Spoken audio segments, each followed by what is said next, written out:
Check, check, check, check, check, check, check, check, check, check. Oh, I guess that's working. Oh,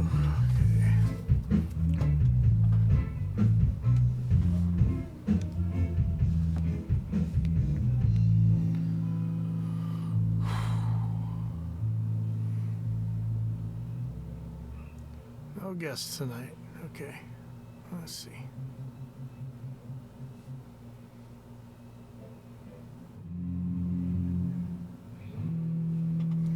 Hopefully I'm actually recording. It says I am.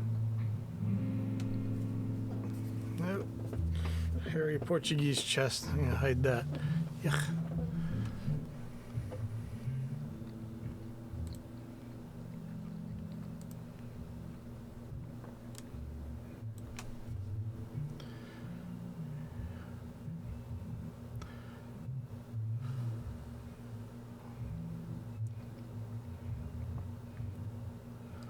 Welcome to Dropping In at Pipeline Audio number 46, and I'm calling this one Community. So first off the bat, I got a couple new plugins this week from our company AIX DSP. We have a free MIDI monitor for you guys who are watching. You can see it right here on the screen. If you send it some MIDI information, it'll tell you what's going on, what channels are coming in on, what information is it, and what value is it sending, or for notes, whatever. Sometimes it's really hard to diagnose where exactly your MIDI is going, or if you're getting MIDI at all, and so it's just a handy utility. I think most DAWs come with something like this, but so having something cross-platform, cross-DAW that you can just pull up wherever, it's pretty handy, and it's free, so go grab it and tell all your friends. We'll be coming back to that later. The other plugin is an auto engage plugin. So if you don't know what these do, Axe-Fx has this. I think Overloud's THU Tone Stack on the iOS platform has this. When you move a continuous controller, you can, like, let's say you're controlling a wah, you can not only control the wah, but you can also turn it on or off just by moving it. So I'm gonna play something real quick. You can kind of hear what's going on. For those of you who can see, you'll see my wah and bias effects 2 is bypassed right now. So I'm gonna play the music.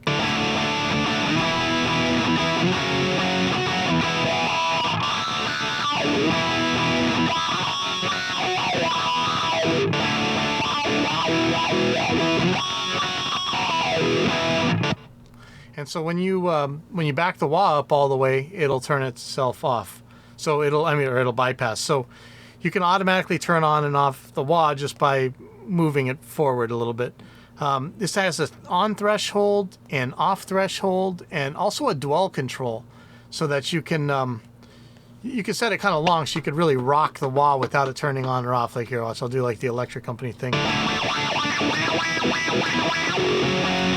It takes a little while to turn off, so that's what the dwell control does. It'll let you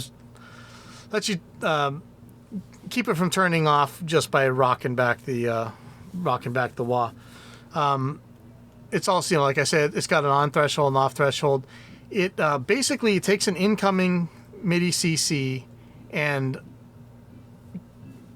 sends that through, but it'll also send a switch CC when you move the wah, and you can specify both of those. And I've got a little trigger MIDI learn button, so you can actually send the switch. Sometimes it's hard to, you might have to actually send some kind of weird signal in there, or some of these things don't even let you draw them in by hand, so it's a handy little learn function. And I don't know if you guys remember, a couple of years ago I was really hammering on all the manufacturers out there. I even gave some of them some code so they could add this to their own plugins, and most of them didn't bother. So you know what? We're just going to make our own. And you can actually get this right now. I think I've got the links scrolling across the screen. I don't know. Hey, Tyler. Hey, Simon. Hey, great video, Simon. That was awesome, man. That looked like $1 million. Simon Larkin put out a new video for our No DQ plugin. Go check it out. I'll try and remember to put this in the description. So those are our 2 new plugins for this week, and I don't know. Some of you guys have seen, like, I had like a manifesto a couple of years ago when I was I had some new antibiotics, so I was actually healthy enough to go out and play in some bands for a little while, and I really explored the world of what was out there. I thought we would be so much further along on playing through your phone or playing through an iPad or whatever, and I just noticed like so much of the basics weren't there. There was like most of the apps didn't have direct entry. You didn't have just your basic GUI functions weren't there. And, the auto engage was working on this app called Tone Stack, but I really liked the bias amps better. So you were able to use them both together. And I'm sure, Tone Stack's great by itself, but I had gone and I started reconnecting with a lot of people in the industry, and I asked them, please, let's just get the basics gone. And we've been through on this channel so many times about the dual path thing for guitar amps, where for live you need your speaker simulated out going to the PA system, and you need no speaker simulator going to your regular guitar amp. But just basically that. I had kind of a manifesto that had all this on it, and one of the things on there was the auto engage. But since most of them didn't listen, here we go. You can just go and buy this from us and support a developer who supports you, or one of those slogans or taglines or whatever. But anyway, so those are our two new plugins. I'm really proud. You guys know I've been dying to get a programmer ever since I gotten back to Hawaii, and just no luck. But we've got an awesome guy right now, Dave Sanchez, killer. So he's in New Jersey or New York or something. Mike's in Oregon. I'm here in Hawaii, so it makes for some fun. But we're moving along. And pardon any background noise. As usual, I got a band practicing. That's just how it is around here. So what else did I have? So, okay. All right. So the reason I called this community is, it used to be really easy for me to get the word out about a new product or, something that's happening. And really, I just go to the forums and I kind of had a little bit more, I don't know about celebrity status, but definitely when I posted something, people would go and look. Nowadays, I don't know. We don't use forums as much anymore. It's more real-time stuff, social media.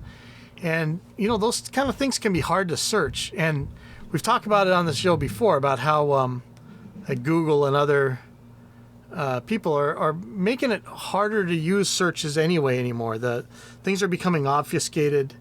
Not a conspiracy. This is just how it's going. And Facebook is notoriously hard to search. So I know we have a lot of good Facebook groups that answer really quick, but they may not get the word out as well. And seems like a lot of companies are using the hype kind of channels, and those are great. Those are good for a good spike. But remember with Reaper, we never spent a penny on marketing. Okay, but back then you were able to get it across to a lot of forums, and I just don't know. Like the Reaper forum is still very active. Gear Sluts is still very active. The gear page, even still as active as these are, they aren't as easy to get people engaged or motivated, I don't think, anymore. Like, I was looking for beta testers, and back in the day, you asked for a beta tester, I don't care who you are, you got a billion people emailing you. And nowadays, it's really hard to get them. They're just not interested. I don't know if it's like plugin overload or market saturation or something, but man, I've had a really hard time getting beta testers. In fact, if you're going to be an active beta tester, let me know, because I will relentlessly hound you and give you stuff for you to test out. Put your 2 cents in, and I don't mean money. I mean, put your opinion in. So where do you guys go nowadays to get your information? Do you still go to forums at all? Do you rely on the hype? You know me, like I really have a hard time with the hype and nonsense, and I'm constantly trying to be out there myth busting and things, and so I really don't do well with the hype stuff. We did pay for some advertisement, and it's been great, but it just doesn't feel like the way it used to feel. So where are you guys getting your information? Where can I find you? are you still on forums? Are you using the social media stuff? Do you watch Instagram? Like I used to, sometimes I send stuff out to Instagram. And I really want to say, I just, during this process of making these new plugins, I thought, I'll just go reach out to my old communities. And you know what? They kind of rightfully, kind of ignored me because, I haven't really been that active in these things for a while. And there's several reasons for that. But I just want to say, our old Vegas forums, there's still guys today, a lot of Reaper users now, of course, and the Reaper forums that still, they were from the Vegas forums back in the day. There's the home recording forums where a lot of my best friends, that's where I met them. Home recording was great. A kind of a spin-off on that, I think, was recordingproject.com. I think that's dead now, but kind of the more rambunctious free speech side of that ended up with that Audio and Anarchy forum, which is still there. And I kind of lost touch with you guys, and I'm really sorry about that. I just posted there, so hopefully you're going to see something. But I just want to say, back in the day, as a community, Audio and Anarchy was just awesome, and home recording and Recording Project. We used to do those West Fests, Jam Fest. People used to come way out near my town to this guy Barbecue Cho. He had a barbecue shop out in Wickiup, which is out in the middle of nowhere. I mean, you think I lived out in the middle of nowhere. This guy was halfway between me and Las Vegas. I mean, way out there. But you guys would all come in, fly in, and we'd all hang out. That's the most awesome thing in the world.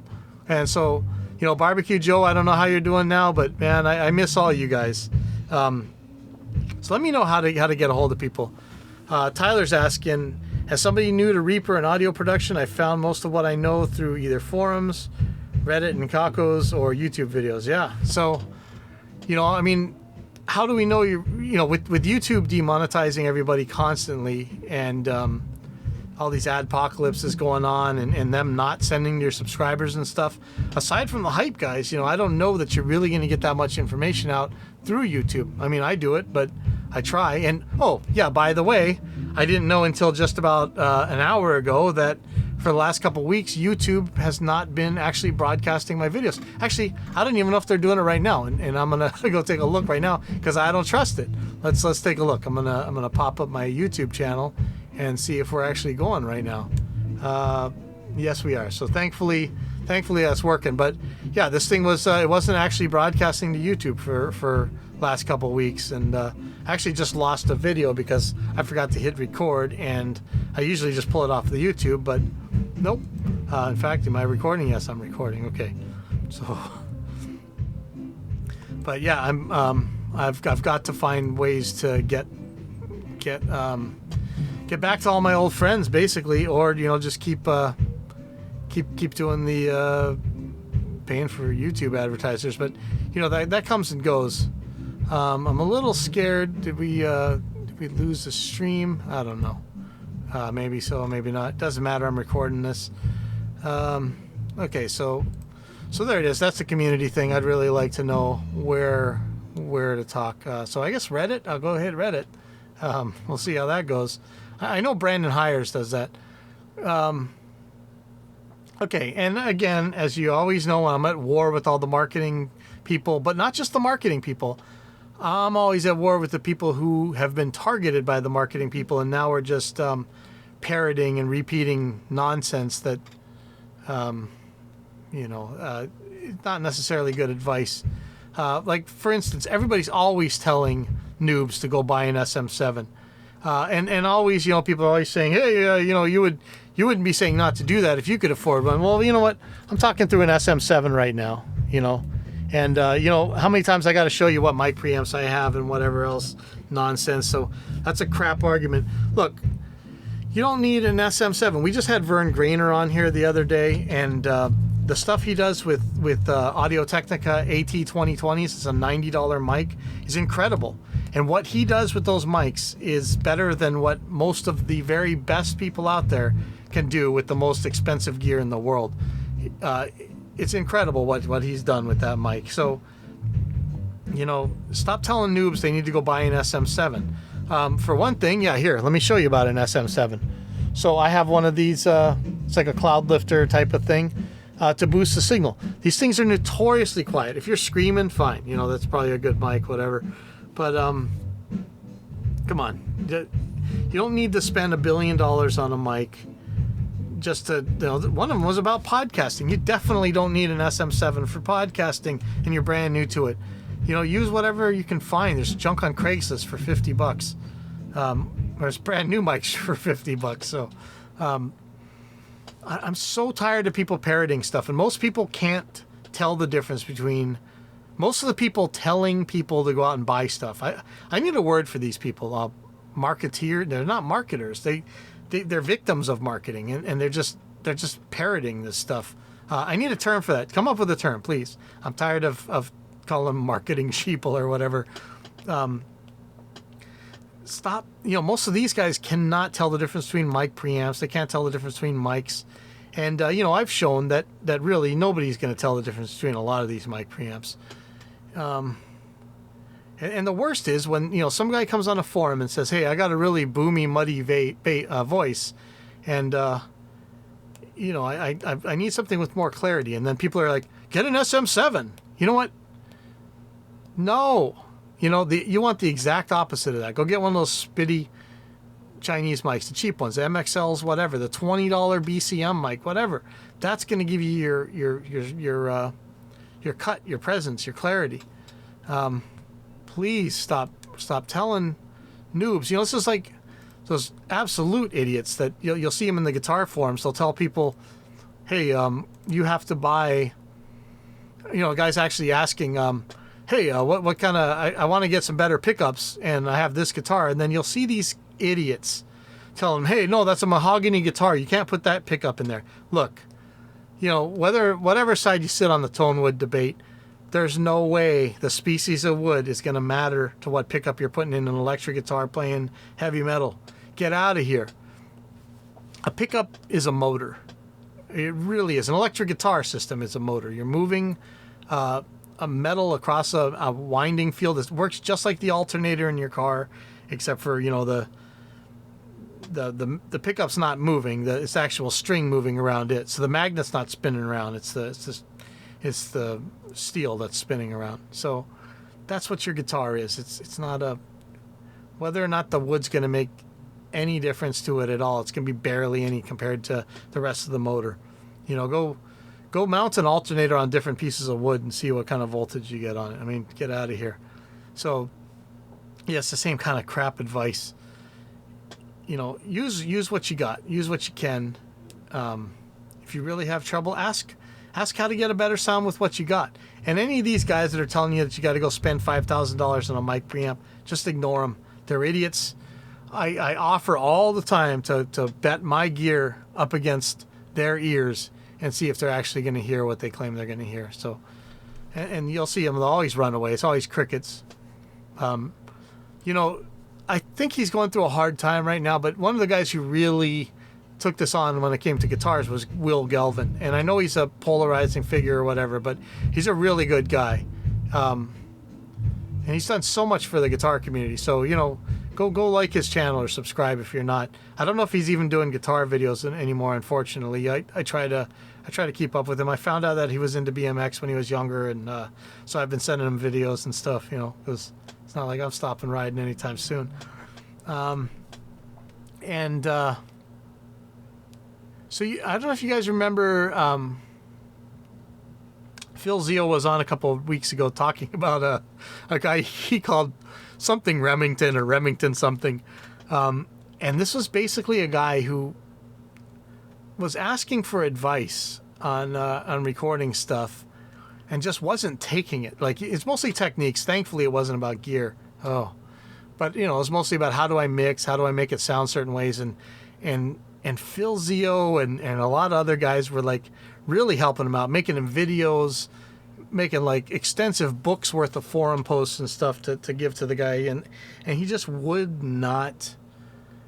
He just refused to really listen. And I don't know if you know Poe's law. Let me pull up somebody that's got a definition of Poe's law.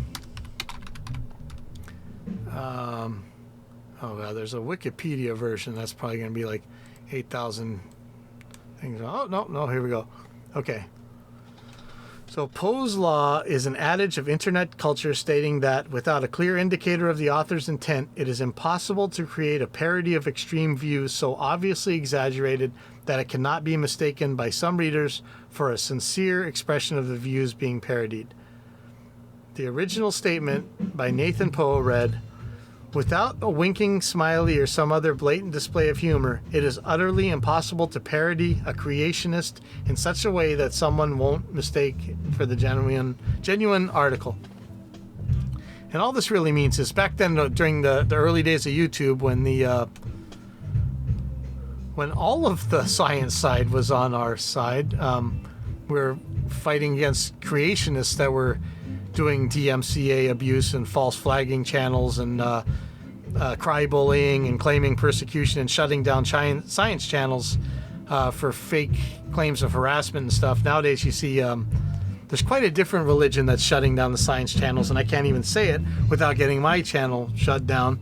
But back then there was a lot of science versus creationism, and sometimes the creationists were so nuts that you couldn't tell the difference between somebody pretending to be one and the real one. And I'm saying that this guy that Phil Zio is calling Remington whatever is some audio equivalent of Poe's law. And is it a parody? Is it really just a troll? Or is this guy genuinely this nuts? He one of them asked for a copy of his project file so they could show him something. And he actually said, no, I need that file. As if sending a copy of the file meant that he wouldn't have the file anymore. I'm seriously calling a Poe, but we need something better than Poe for the audio guys. We used to just call them audio files, but that's not quite specific enough. So if you got a name out there for modern day audio Poe's law stuff, let me know. And I think I'm gonna have Phil back on because you know what, Phil, I think you're being trolled, and we need to catch up the listeners on everything you guys have been talking about. I see now Rob Loist is in there trying to help. I think you guys are all being trolled. I think this guy's nuts. But man, one day this is gonna be like the if you ever got a chance to read the RB Studio thread. I think Sound on Sound actually deleted all of it. It was a pretty sad story, but it was hilarious at the same time. This guy just wouldn't take any advice and bought this stuff from a scam artist that had rebadged a bunch of Behringer gear and put his own name on it and charged crazy money. And we're all telling him, hey, don't do this, don't buy it, don't spend your life savings on this. And the guy had put all his money into this studio, and predictably the studio shut down right away. And that was an epic thread to read. I'm really bummed. I think Sound on Sound deleted it, and I've never been able to find it on the Wayback Machine. If anybody can find it, let me know. But I really think that this Remington guy is going to be the equivalent of that old thread. There's been already a bunch of screenshots and stuff. Probably got to put it on Reddit or something. But anyway, that's all I got for tonight. Go check out our Auto Engage plugin. Check it out. Waka Waka Waka, right? Go definitely grab our free MIDI monitor. Tell all your friends. We really need you guys to help spread the word organically. I don't really want to do too much hype and advertisements. I wanted this to be like Reaper was, where it's just the users going. And so please go to AIXDSP.com or just type in multiband gate, auto engage, whatever. Glenn Fricker's got some videos up. Brandon Heyer's got some videos up. Simon Larkin has some awesome videos up. Let me know. Hey. And I don't know if I should show you this. I think I should. We have got AAX versions of our plugins built, ready to go to your Pro Tools guys. We're just waiting on Avid, or hopefully we're going to have some plugins out for you guys very soon for you Pro Tools users, so you won't get left behind as you always do compared to the native plugins and native DAWs and stuff. Oh boy, so I just alienated half our users, but I love you guys. But yeah, it's been a pain to get the Pro Tools build out, but we're going to do it. And I'll see you guys next week.